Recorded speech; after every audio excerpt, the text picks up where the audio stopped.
IPL 2024 సీజన్లో royal Challengers Bengaluru మరో ఓటమిని మూటగట్టుకుంది. సన్ రైజర్స్ హైదరాబాద్ పై జరిగిన మ్యాచ్లో పోరాడి ఓడింది. 287 పరుగుల భారీ లక్ష్యాన్ని అందుకునే క్రమంలో చివరి బంతి వరకు పోరాడింది, కానీ అది సరిపోలేదు. 262 పరుగుల వద్ద దాని ప్రస్థానం ఆగిపోయింది.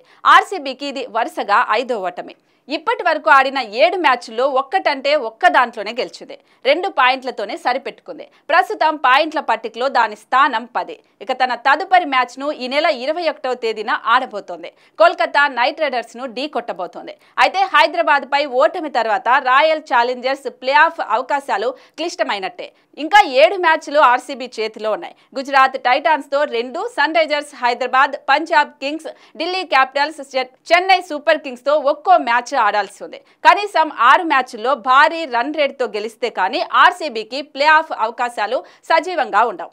ఇలా అధ్యయనపు ఆట తీరును ప్రదర్శిస్తోన్న ఆర్సీబీపై కర్ణాటకకే చెందిన భారత మాజీ star tennis player Mahesh Bhupathi తీవ్ర అసహనాన్ని, ఆగ్రహాన్ని వ్యక్తం చేశాడు.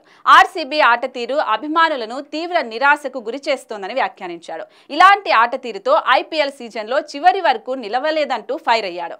ఆర్సీబీని కొత్త ఓనర్లకు అమ్మేయాలని బీసీసీఐకి సూచించాడు మహేష్ భూపతి. స్పోర్ట్స్, ఐపీఎల్, క్రీడా అభిమానుల కోసం బీసీసీఐ తక్షణమే ఈ ఫ్రాంచైజ్ని కొత్త వారికి విక్రయించాలని అన్నాడు.